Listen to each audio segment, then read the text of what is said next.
So she has a very, very stiff shoulder, and then she's been cleaning for 8 hours a day. That's why her shoulder is very hard.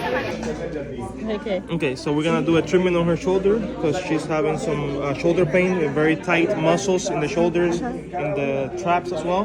From cleaning, a lot of constant motion, doing the same thing repetitively. Yeah. It will cause your muscles to lock up, especially if you're not resting enough.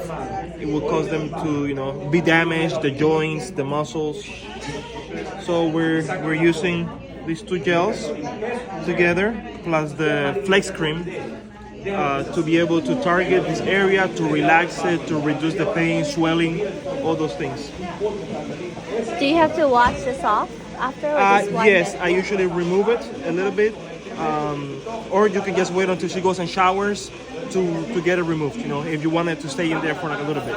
But I typically remove it with some napkin and just remove most of it. Or just towel? Yeah, or just towel, yeah, with towel. Oh my god.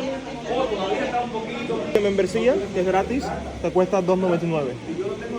Hay mucho feliz. ¿Esta máquina qué hace? Esto lo que hace es para el cuerpo, es para pensar que tu cuerpo. How is it now? Now it's super relaxed. You can actually feel it. Oh my you god. can feel the muscle moving more. Yeah. Even here, right here. Oh, super It's all soft mucho, now. mucho más relajado, yeah. Oh my god. Oh my god. Yeah.